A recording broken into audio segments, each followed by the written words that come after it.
this is Jordan, and you're listening to the Code 7 Podcast Network.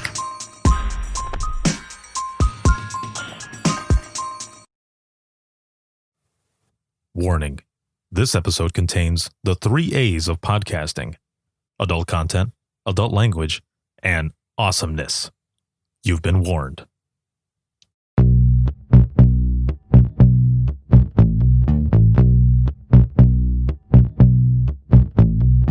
Welcome to Within the Trenches, true stories from the 911 dispatchers who live them.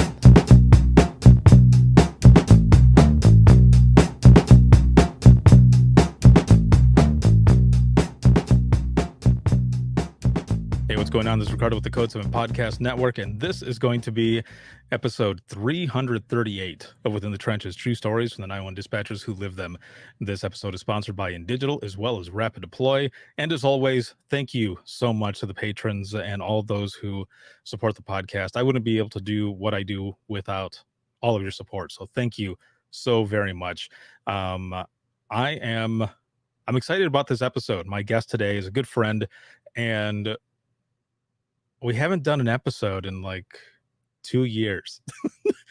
And we've talked here and there, text messaging or messages through Facebook or, whichever. But now we're going to get a chance to talk and talk about a topic that is very, it's one that's been, it's been around for a while. I think around 2016 was really when it started picking up on mental health and wellness and PTSD and all. And so I'm excited to have this discussion and really learn more about what has been going on since I last spoke to my good friend here. And there's just so much information that's going to come out. So my guest today is Christine, and she is a dispatch supervisor with Waukesha County Communications out of Wisconsin.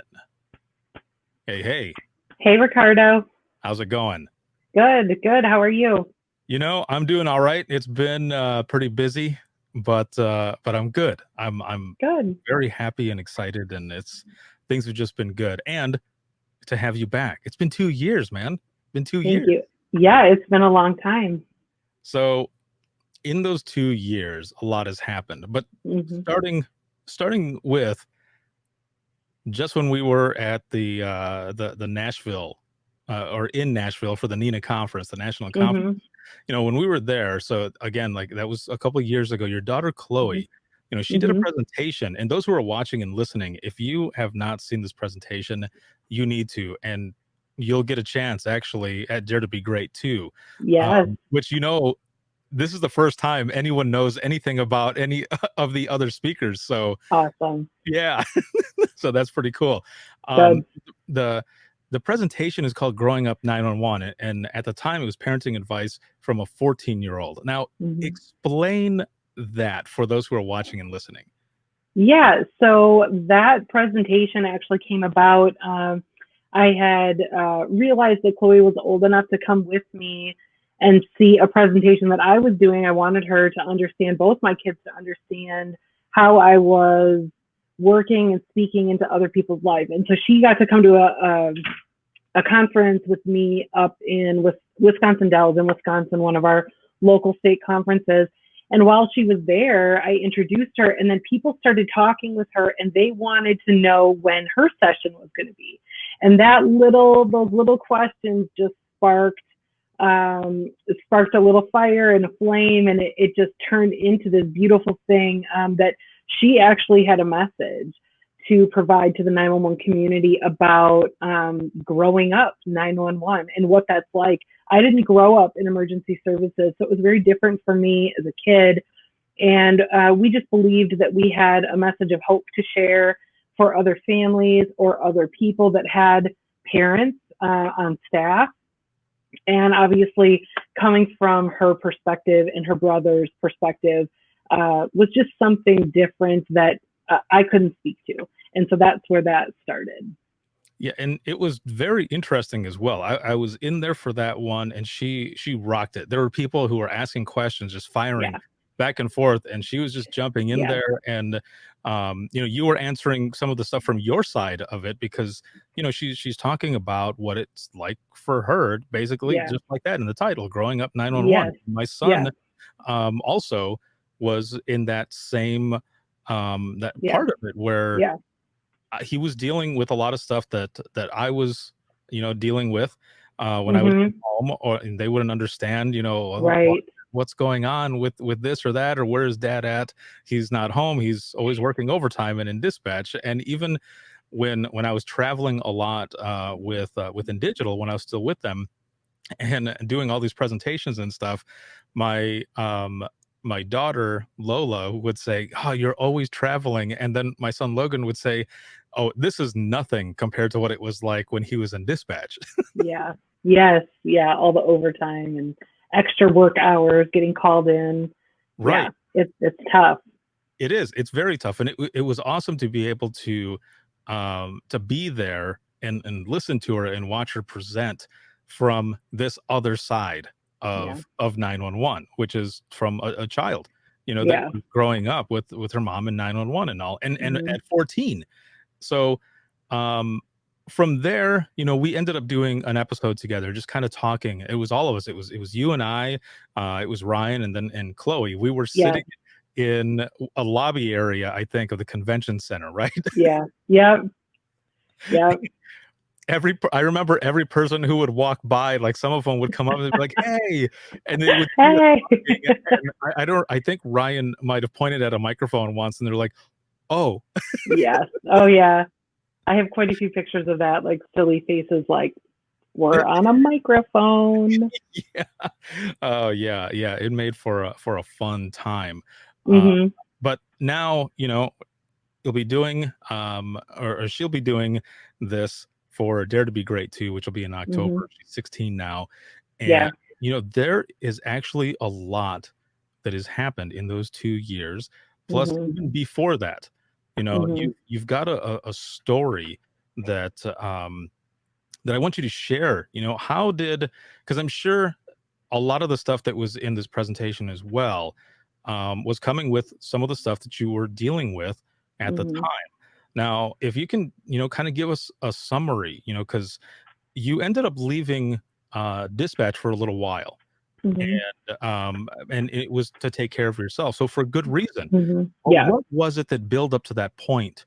And then, we can go into, like the rebuilding and restoration as well that came from all of this. Hmm. Yeah. So the history for me really starts a long time ago. I actually started my career 25 years ago this year, and I was young. I was like 19 years old. What? I said, congratulations on the 25. Thank you. Thanks. Yeah. And I actually started in the field. Mhm. I worked in the field. I worked in an ER. I worked on an ambulance downtown Milwaukee and just got a bunch of amazing experience. And then I had knee surgery, and that's how I actually started dispatching at the local ambulance company that I worked for. And so as my career progressed, I navigated my way into dispatch full time. I worked out in Las Vegas for a little while, and then came back here to Waukesha when Chloe was born, because she was born out in Las Vegas. And then I've been here with Waukesha County for the last 15 years as a supervisor. And so throughout all of that time, I had been experiencing, seeing, hearing, smelling, feeling, all of these things that, as we know, are extremely abnormal circumstances that, we have to figure out and manage ways to deal with. And early on in my career, there just was not the resources or the training to teach people how to manage through all those abnormal circumstances. I have been, though, an advocate for the last, 12 years probably, for 911 peer support, as well as the CISM, diffusing, debriefing, and just leading those, because both of those components have been a huge part of my continual healing process and dealing with just everything that I've had to see and hear. Now, for those who are listening and watching, what is CISM? Okay, so CISM is critical incident stress management, and it's a technique and a process that you can Google and look up. And there's a certification course you can get to help facilitate diffusing or debriefing. And it goes along with the thought of verbally processing with a group of people that have experienced something like you, just abnormal circumstances. Helps to manage what's going on in your body, process the stress, and then the people that utilize these techniques also help you to find reasonable and healthy ways to manage the mental stress and the physical stress. And so, like I said, just things that we didn't really learn about 25 years ago. Right. That you do it over and over and over again. You see these things every day. I mean, think about how many calls you've taken that were horrific, and you just pick up the next 911 call, or you're running a call in an ambulance and it's horrific. You write your report, drop at the hospital, you run another, call, another 2 calls, 3 calls, and you're just going back to back all the time.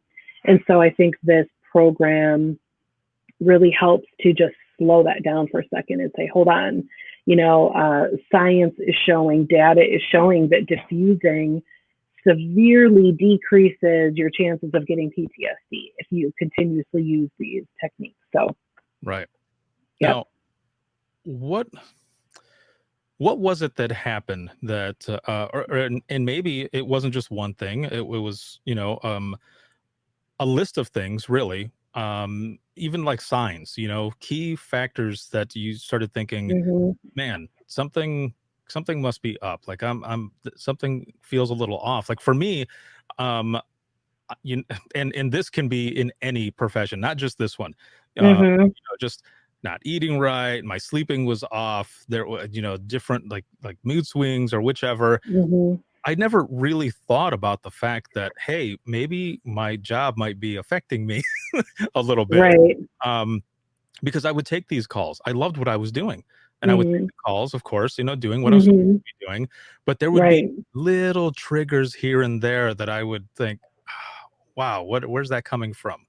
Right. So what was it for you, I guess? Because, there was a moment where you were later on in a training class where it sounds like things really came to a head there for you. Like it was a moment of realization. Yeah, I agree that I don't think it's just one thing. Well, for me, at least, it wasn't one thing. And I don't believe for others that it's just one thing. I think it's one thing that finally, smashes into the can of worms, and the can of worms explodes. Especially after you've been doing this for a little bit of time. It's, one thing after another that just builds up. And if you're not processing those feelings and emotions, and then you're not processing the physiological changes in your body, it's hard to not have that can of worms explode. Right. But through the years, there have definitely been many things for me, and not only running calls, and working on patients, but then hearing things over the phone. There have been classes that I've taken that have just taken what was happening inside of me and actually putting words to it and defining it, which helped me to see like, whoa, this is me. This is happening to me. This has been going on. And of course, like every good, emergency responder, I didn't do anything with that. I just shoved that right back inside and kept on working. And it'll be fine. Now that I know what it is, it'll be totally fine. And I just kept working. But we all know that doesn't actually help, and it doesn't work. I did quality assurance. I've done quality assurance for a very long time, and I do love doing it. I love the essence of just helping my peers and helping people be the best they can be. But quality assurance takes a toll on you. Listening to horrific calls over and over, and then listening to it again with someone else and talking through it. It really takes a toll on you. That was something that really affected me once things started getting out of control. Work stress, personal stress. I've been a single parent for a long time, which I've been very blessed. My kids are amazing, but the essence of single parenting and being a sole provider is stressful. And so that has definitely added another layer of stress. For me, though, things started to come into focus a little bit more after I said this to you before, after meeting Ryan Dedman with the 911 Training Institute. He and I became friends. I met you, Ricardo. We all started sharing stories, and I started to understand that PTSD and 911 looked a little bit different than what I always thought PTSD was. And I really identified with some of the struggles the two of you had. And again, started seeing something in me like, hey, I see something there. I'm feeling that too, or I've really had trouble with that. And again, didn't do a lot with it. I then was fortunate enough to be at a Wisconsin state conference. I met Tracy Eldridge, who I know she now has her own podcast, is doing amazing things with sharing her story. And she shared her story, and I was like in tears the whole time. And of course, you know, we don't cry in 911 either. And so that was a huge day for me of just, okay, a huge part of her story is my story. How can this be? And she's still here to talk about it. And so she was a great inspiration for me throughout all of this journey. And we have since become amazing friends. And so I'm always looking, you know, for what she's doing and how she continues on her healing journey. But for me, the journey didn't stop there. At 2016, I actually wrote a chapter in a book called The Aha Effect. And that chapter of that book was an opportunity for me to share a moment in time that was like an aha moment for me. And it was half work and half personal. And that too was another step in my journey to healing. But I still hadn't said it out loud. I still hadn't really surrendered and really walked into the healing process that I needed to. So I could see now, looking back, how it definitely helped me. But it wasn't the end of things, because after that, I started going to online school to get my bachelor's, which added to my workload just in general and my stress levels, because who doesn't need online classes to get their bachelor's? And then after that, about 2 years ago, I was actually in a car accident, and I drive a big truck, and I'm up high, and a woman actually hit the side of my truck on the passenger side. I couldn't see who it was. I couldn't see her vehicle. She was very, you know, down, very far low. And I actually thought I struck a child on a bike, and it set something off inside of me. I think that was the moment where my can of worms exploded. Mm-hmm. It was just shattered, and it released this very physical response for me that I had many, many times before: the beating heart, the breathing fast, you feel your blood pressure, you know, going up. But the difference this time is that I couldn't get it to stop.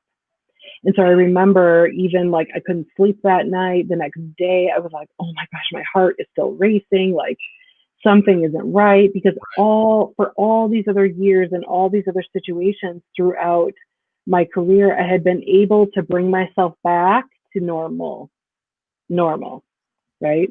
Our normal. Right. Yeah. And it was this moment, this you know, this crossroads where I just couldn't anymore.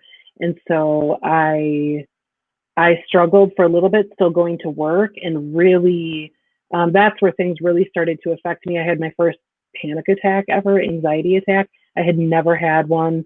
I had helped many people through their own struggles, but I never really understood it to the full extent until I had my own. And it just became so stifling. And there were many, many signs, not only was my self-care pretty much absent, although I was trying many things, it just wasn't consistent. I wasn't sleeping well. I was working a lot. I was very impatient. You know, my fuse was very short. We talk about that resiliency and how we need to work on those kind of things. And so now looking back, I can see how there were so many times I started crying at work, and I couldn't stop crying, which was completely abnormal for me. and it just became too much, and I had to stop. And so I ended up staying home for what I thought was going to be, 1 or 2 days, and just kind of rest and try to sleep and get myself back together. And I just couldn't get back to, my normal. And so I knew then that I really needed to get help, and I really needed to seek out what was right for me at that time. I think it says a lot that, well, let me start this way. We all have felt that. I know what I mean by we've all felt that. That I'm talking about is the fear of, asking for help or reaching out to somebody and them thinking, Yeah. oh, they can't hack it. And you're like, Right. no, I can, but there's other things that are going on, because I'm right there with you. I was the same way. I buried my shit, man. I buried Yep. it. And I was kind of asshole-ish at home because Yeah. I couldn't get those stories out. Luckily for me, in that sense, I started writing and writing and writing and writing, and then started doing what we're doing now, and sharing stories, and that was therapeutic. I was finally able to get it out, and it was a lot better. But Yeah. don't get me wrong, it wasn't completely done, because Right. years later, even after being out of dispatch, 2016, I had a trigger moment, which never thought that anything like that would happen. Seeing something play out on a TV show that was the exact same thing on a call that I had taken on a CPR on a teenager, and Yeah. hearing an officer say, come on, kid, and I'm just in tears. And it wasn't, and then after the episode is done, I'm sitting there and I'm thinking, okay, so I get emotional on certain things with storylines because I can get into a story, but there was something more there. Yeah. And I realized, it was because of that call that I took. It was, the crazy thing was that it was the same week that I had launched the I Am 911 movement, and I put that first meme out there. And that's just happened to be the episode 2 days later that I ended up watching, and it hit. And I thought, damn, like that was a trigger. Yes. So, going back around to it, there's that, hopefully, that stigma that now we're finally starting to Yes. lessen by sharing these stories, by going through it, sharing with other people and letting them know that it's okay not to Yes. be okay, and that there is Yes. a way to come out of it. Now, for you, we go into the rebuilding and restoration. You have this moment Right. of realization, and that there is something else going on. What are some of the things that you started doing to be able to come back out of it? Yeah. So one of the things that I did, and the timing of all of this was so beautiful and so divine, really. I can see now God's hand on just all the details through my journey. But about 4 weeks before this time, and for about 5 years before this occurred, I had been the lead on our 911 peer support team. We partnered with Jim Marshall and the 911 Training Institute, and got a certified team together. And we partnered with another county and really launched like this amazing, great thing, which I'm still so passionate about, because I believe it's another piece of what's kept me afloat, during those tumultuous times. But in that, we had to check in with Jim a lot, and he was always checking on us as peer supporters, like trying to teach us how to take better care of ourselves so that we can keep giving to other people. And the whole, like, you have to refill your cup at some point, which was a new concept for me. And I have just had a very different narrative for most of my career, and learned just unhealthy ways to cope. And so it was just part of the journey. And one of the things he always asked us was, do you need to talk to someone? Do you need to get help? What do you need? How do I help you? How do I direct you? And at that point, I connected with our mental health professional on our team, and one of my mentors in my career. And he actually gave me the name of a mental health professional for me to go talk to and see and start connecting with. And so, like I said, that was just a couple weeks before all of these things kind of blew up at once. And I had already called EAP, set up the appointments through them, and had already connected with her and had an appointment on the calendar. So when I finally went out of work, whatever day of the week that was, I had an appointment with her, like, I want to say 3 or 4 days following that. And it just, had been set up ahead of time. And then, so I utilized therapy, counseling, psychotherapy, like all those different mental health helps and outlets to start navigating through that. And then I had to deal with the physical parts of the accident and just all the ways that my body was reacting to that, which was significant and took a long time to get through. But I went through chiropractor and a number of other medical professionals to help me through that process. Man, so you kind of had the chips stacked against you a little bit. More than a little bit. There was a lot there that you were having to to deal with and come back from. Mm-hmm. But you did it. I did, yeah. And I'll be honest with you, you mentioned before the fear, and I think that was one of the things I really wanted to talk about today because like I said to you before, one of my tags, I have it everywhere. I write it out all the time, is fear is a liar. Mm-hmm. Fear is a liar. And fear was one of the things that kept me from getting help for so long throughout, I'm sure many times in my career, because of the stigma of what mental health is and would do to you. And, once you said it out loud, it's real and you're going to lose your job. And, you admit that you're broken and you're never going to be whole again. You're never going to be able to help people and keep walking forward in your career. And obviously it's not true. And everybody has a different journey with PTSD and mental health challenges or mental health crisis. And I think really navigating through the fear and just getting into the truth of things was a huge part of not only my journey, but my decision to get healthy. And I know you and I, we always talk about songs, right? And we always play different songs and rap lyrics and all kinds of stuff. And music for me is a huge part of just my sanity, keeping me sane. I'm always got music on and different things speak to me during different times. And I just wanted to share with you, there's a band, it's called Super Chick.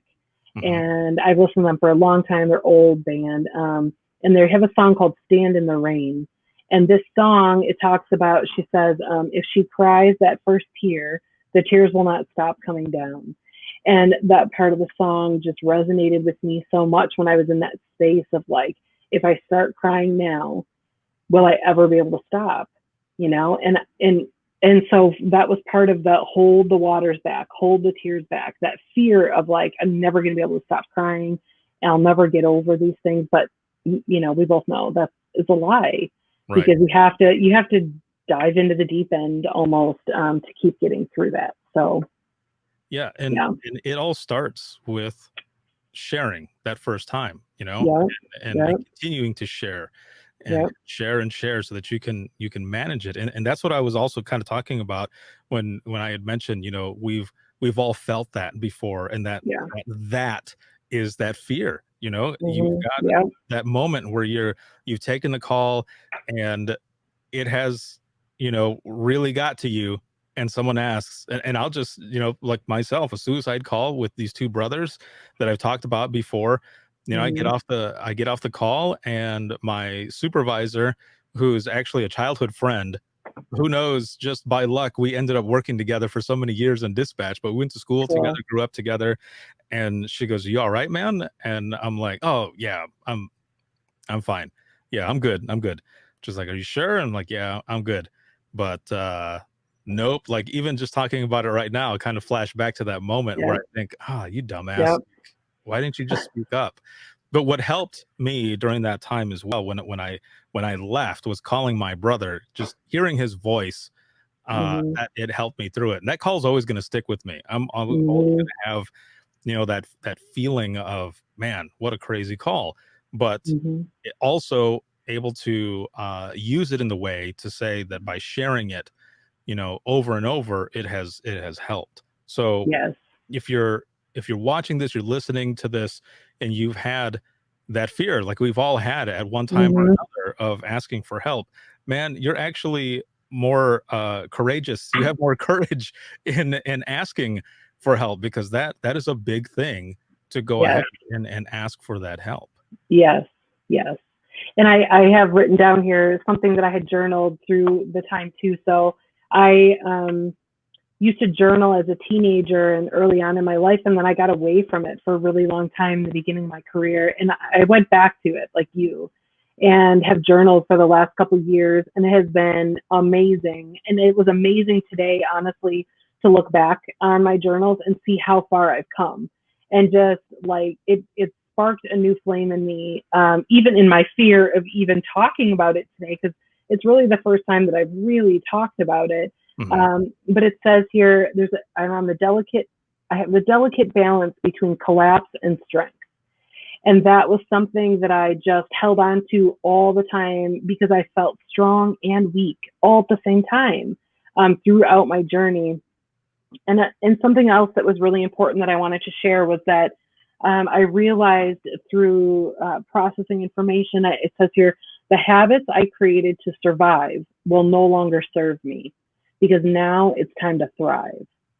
Nice. And it was a big switch in the narrative in my head, that I don't have to be, uh, gasping and gulping for air all the time through this career, that I actually can thrive in this career and then help other people thrive. I had to figure out how to get out of survival mode. I had to create new habits to create a new life for myself. And the other thing that was really critically important that I didn't even realize was an issue was that I had to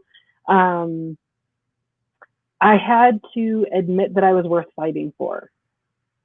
And that for me was just a critical component to deciding that PTSD was not going to take my career. And that if I came out of the 911 center, and if I didn't keep doing that exact job that I was doing when I left, it would be on my terms, and that PTSD wouldn't decide that for me. And so that was a big part of knowing who I was, knowing my worth, and that my identity was not my job title. Man, that is powerful, man. You're giving me goosebumps here. And it's also very very inspirational. So you're going through all of this. You're going through the rebuilding, the Yeah. restoration, you're journaling, you're really finding Mhm. yourself, Yeah. Oh, yeah. and you end up coming back. So I guess, what other preparations were you making coming back into dispatch? And I guess, what was that like for you in the beginning? Yeah, in the beginning, Ricardo, it was really hard. I'll be honest. It was probably the hardest thing I've ever done in my life. Not only was I constantly teeter-tottering between like embarrassment and like, no, I can do this. This is good. There's nothing wrong with this. So I was fighting that every day. But then going back to the dispatch center in the beginning, like I said, I was having anxiety attacks. I wasn't sleeping. I wasn't eating. I was my body was in like full on crisis mode. And I literally could not even drive past the dispatch center without having an anxiety attack. I couldn't even turn my head and look at the building. And like I said, I made a decision, and I kept writing that down over and over and over. It became like my hashtag. If anybody follows me on Facebook or Insta, I'm always doing like the know your truth, be brave. And those really became my two focuses of like, no, the truth is I am going to go back there. And the truth is that I will be strong enough to go back there. I'm not strong enough today, but I will be at some point. And I just never gave up. I never stopped until, like I said, I had a come to Jesus meeting with myself. And I just said, you can go find a new job and you can quit this, whatever, but you're going to do it on your terms. You're going to get back in there. You're going to walk through there, you're going to sit down and figure it out, and then you're going to decide if it's time to stay or if it's time to go. And so that was part of what kept me fighting. I mean, my family, of course, my kids, the people I work with were absolutely amazing. I remember the first time I came in the building, I walked like through the front door and I couldn't even go any further. And they were just like, okay, we're going to meet you here and we're going to love on you and hug you. And now it's time to go. And then the next time I walked down the hallway, and then the next time I walked in the dispatch center, and it was a slow, really slow, moving journey, but they were extremely patient with me. And it was crazy because in those moments of absolute transparency and fear and, like I said, teeter-tottering with embarrassment, like cry, I'd go there and I couldn't stop crying. And I'm like, how am I ever going to come back? Those people were the voices that kept saying, you'll be back. You'll be back. Today you did better than last time. Go home, rest.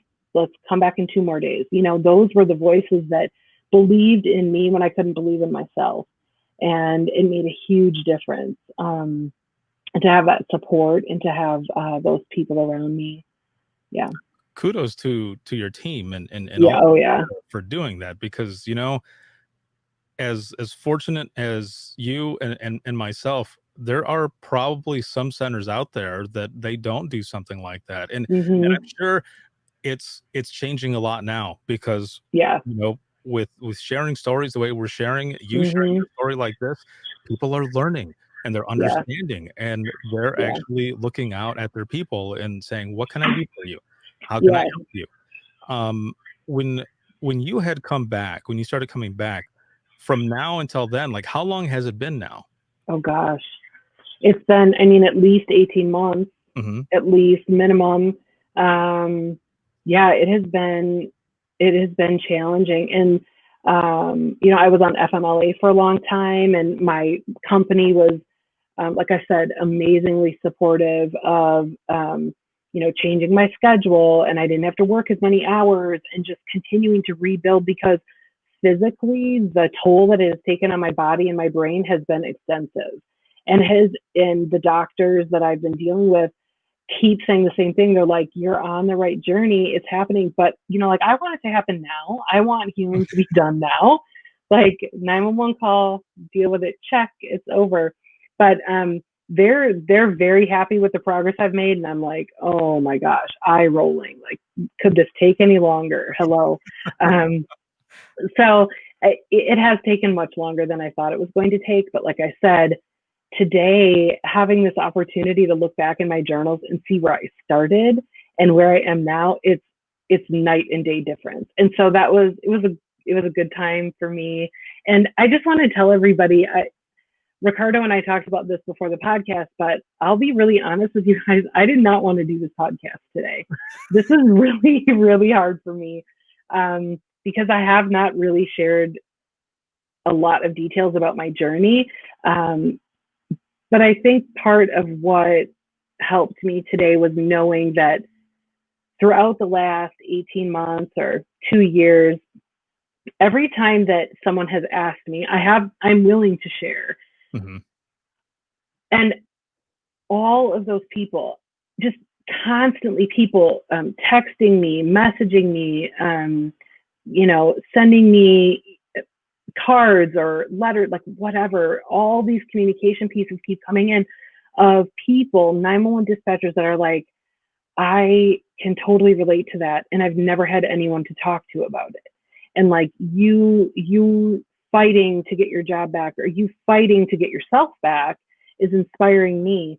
And I can't tell you how many people have gone to see a counselor or gone to see their doctor and gotten on meds or whatever it is to help them navigate what they're going through at the time. So that, of course, inspires me to be here today and to keep talking and to be proud of my journey rather than embarrassed about my journey.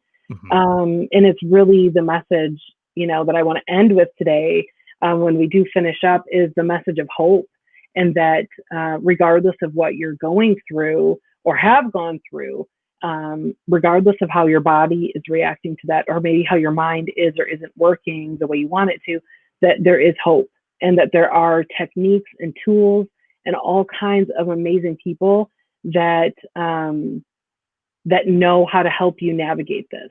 One of the things that I didn't understand, and I do now, is the science behind PTSD. There's science behind what's going on. It's not just like, oh my gosh, I'm weak and I can't handle all this stuff.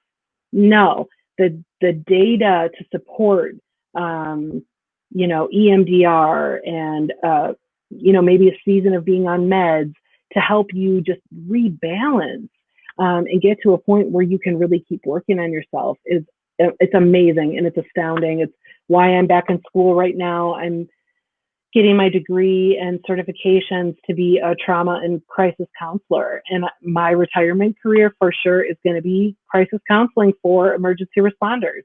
And this is, my hope is to keep speaking truth and life into people so that when they start at 19, like I did, somebody's there to say, hey, start going to counseling now. Go once a month for the rest of your career, and it will be worth every penny. So, it seems like everything just seemed to line up. And what I mean by that, on this piece at least, is that so you and I had been talking already a little bit, and I had asked you about the Dare to Be Great 2 conference, and then I called you up the other day to see if you and Chloe were interested, and then we were talking about a little more, and then you brought up your story, and you said that you were ready, ready to share it, which I thought was amazing, and you said, when do you think we could do this? And I said, well, do you want to do it tomorrow? And that was yesterday. That would have been yesterday. This was 2 days ago. That we spoke. And you're like, well, and I said, or we can do it Friday. And you had said that that it was that you wanted to share your story, but you were nervous. And kind of what you said already, you didn't really want to, but yeah, you did. You had brought it up, and I thought, let's do this. Let's share this story. I mean, I guess. And you kind of said it already, but what really made you want to just be like, I'm ready to tell my story. It's time. It just hit. That sounds like a little question, Ricardo, but I think it's a big one. Yeah. I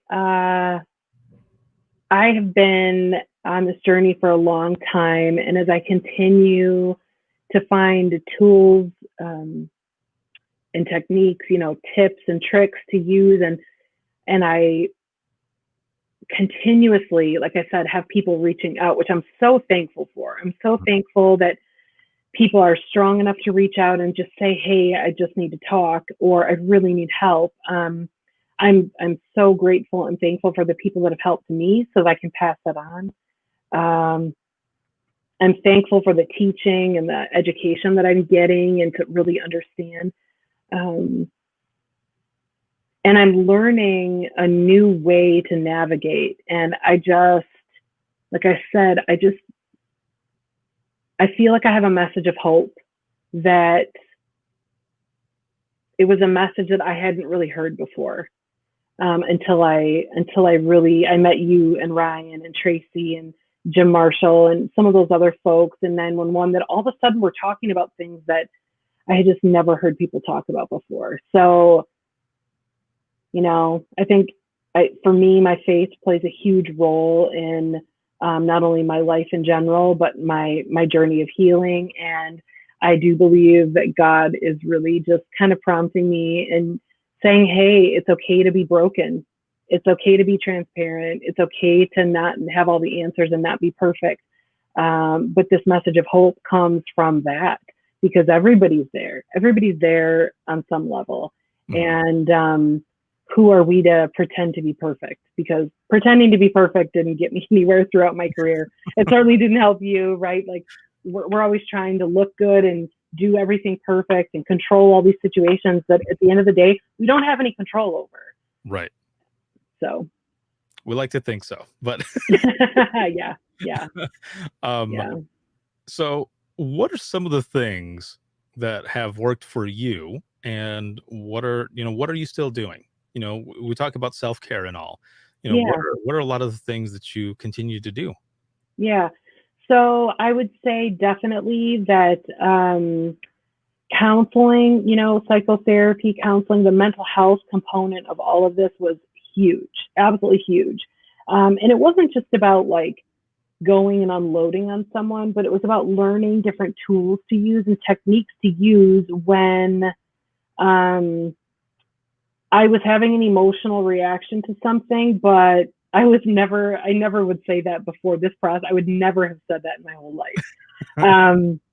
Because what I did was any kind of emotional reaction that I had to anything, I put in a little box and then I just kept on working.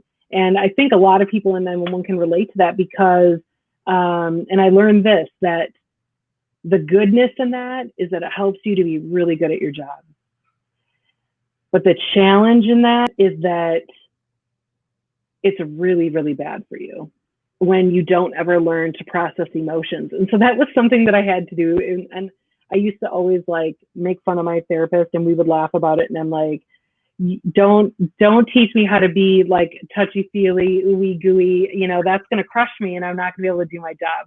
But she was awesome. She kept walking with me and she really showed me that to be great at my job, I have to tap into those emotions, figure out what they are, define them, and then decide what to do with them so that they don't rule me and overwhelm me, which is what was happening before.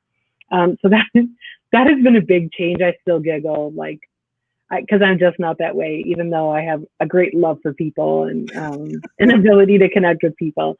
But dealing with my emotions definitely has been a big part of my journey. Learning to protect my peace. I read the book Boundaries, Dr. Henry Cloud. He's an amazing source of great wisdom and knowledge. But learning to protect my peace, Trent Shelton talks about that all the time. I watch his YouTube videos and I'm on his text list. And that was a new concept to me, putting up boundaries, saying, no, I can't come to work today. I can only work this many hours. I can't do everything for everyone, cutting my schedule off. That was one of the most challenging and one of the most liberating parts of all of my PTSD was to not have anything on my calendar, to not work. I mean, I had not worked since I was probably 13 years old. I've had a job or 2 or 3 jobs for my entire life. And so that was really challenging for me to get in that space of like, no, I need to protect my peace. I need to protect my rest and my downtime. And what I learned from that was that saying no to people empowered them to either figure it out themselves or learn something new or find another person that could assist them. It didn't always have to be me. So that was definitely a good lesson to learn. Journaling has been significant. I have helped many other people in the last 2 years learn the goodness in journaling. So I would just say journaling doesn't need to be pretty. It doesn't need to be perfect. You don't have to be a good writer. You don't have to like writing to be to journal out just stuff. And sometimes it's just doodling circles to keep your mind processing through what you need to process. It doesn't even have to make sense to anyone else. I had someone in my life come alongside me and he said, Christine, I'm going to give you permission to just spill everything from your mind onto this piece of paper. And it doesn't have to make sense. It doesn't have to be in order. And it sounds so silly and stupid, but it did something. It flipped a switch in my brain that let me just use this journaling component to really just start dumping everything out of my brain and out of my heart, which was good, definitely good. The other things that were equally as important were the physical side of things. So I saw a chiropractor. I had to go through physical therapy for a while after my accident, but I continued on with that and really trying to be mindful.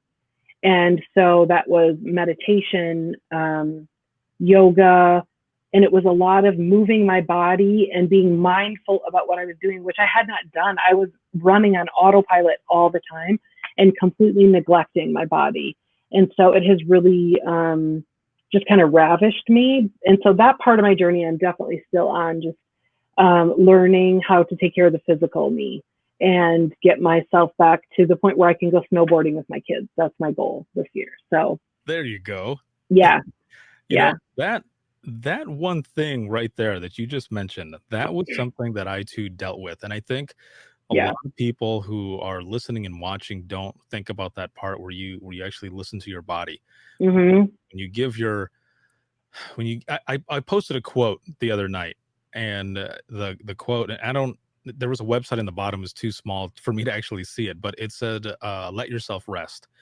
And I had put that on there because just these past 2 weeks I've been working 12 hours. Yeah. I calculated it, and it's like, I mean, 12 hours a day, every day, and just nonstop, and all the way till night, sometimes more, because I'm trying to get all of this stuff going. But when I got out of dispatch, this is now 7 years ago, I think it was only a month afterward, I'm sitting at home and I started getting like this pain here.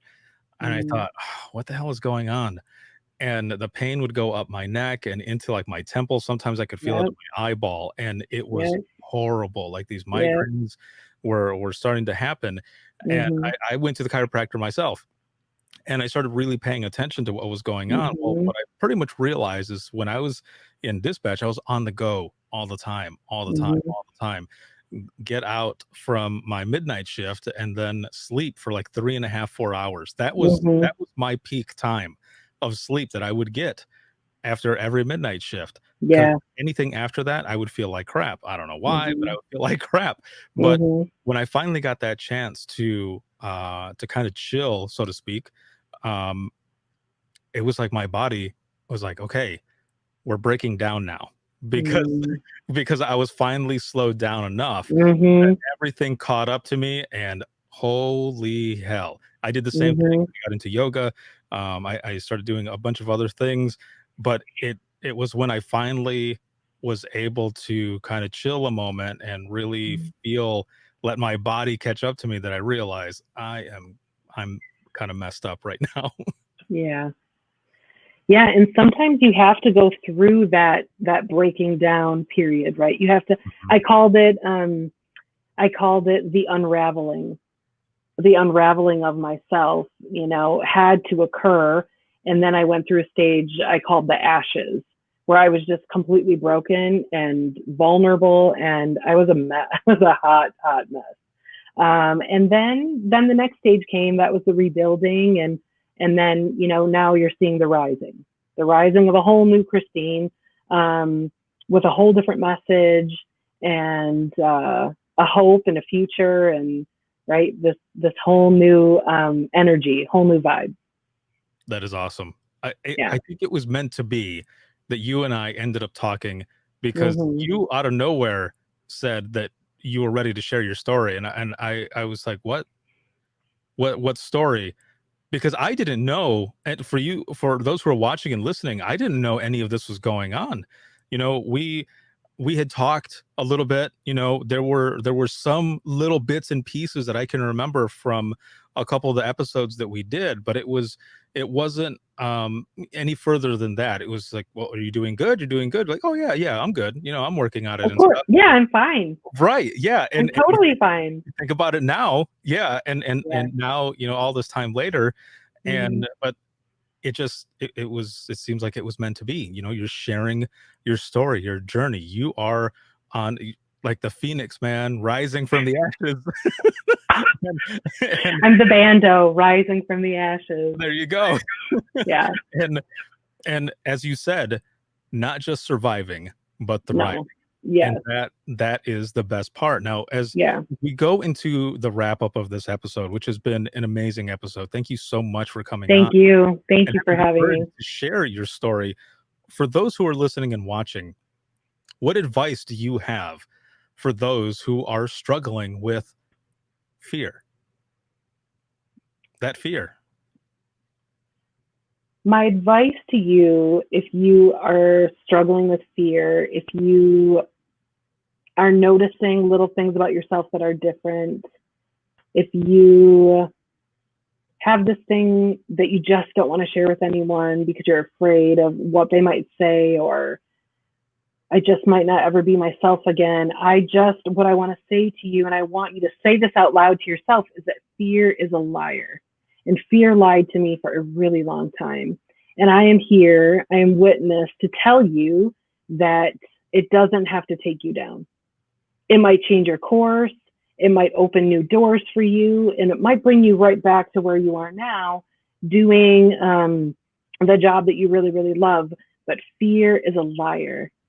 And the best thing you can do, like Ricardo said earlier, is to talk to someone. Just talk and just say it out loud, figure it out.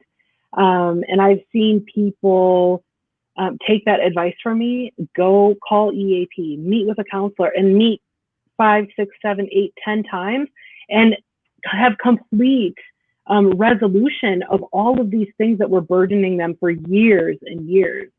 Like I said, there are tools and techniques out there that can help you. This does not have to be who you are forever. This does not have to be the way you finish your career. There is help. There is hope. And whatever I can do to help you with that, you can find me on Facebook, Ricardo. We can put my information, my contact info in the podcast information. Mm-hmm. I have a playlist on Spotify that definitely got me through months and months and months of crazy PTSD stuff. Because like I said, music is, one of our things. There's so many great resources. So you are not alone. You are not done. Fear is definitely a liar, and you have more strength inside you than you even know. Awesome. Thank you again, my friend, for coming on. Yes. For having the courage to share your story.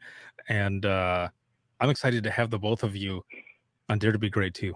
It's going to be awesome. Yes. Yeah. Chloe's really excited. We're thrilled. Thank you so much, Ricardo. Yes. Keep doing what you're doing. Keep sharing your story. And I will be right back with you. For all of those who are watching and listening, if you have any comments, questions, or you want to be a guest on the show, you can email us, and that's going to be wttpodcast@gmail.com. You can follow us on Twitter. That is going to be @91podcast. You can like us on Facebook. That is facebook.com/Within the Trenches podcast. This episode has been sponsored by InDigital as well as Rapid Deploy, and I can't thank them enough because of them, as well as patrons and all of you who listen and watch and support. I'm able to do everything that I do. If you are looking for any bonus episodes, because the show will always be free, but if you're looking for bonus episodes, behind the scenes, the singing badly in my car videos that I've been doing, and a bunch of other stuff, you can head over to patreon.com/WTT podcast. And again, thank you to the patrons for that. And this video can be seen on Facebook, YouTube. The audio version can be heard 24/7 on Apple Podcasts, iHeartRadio, Spotify, your favorite podcasting app, and withinthetrenches.net. Have a good one, everyone.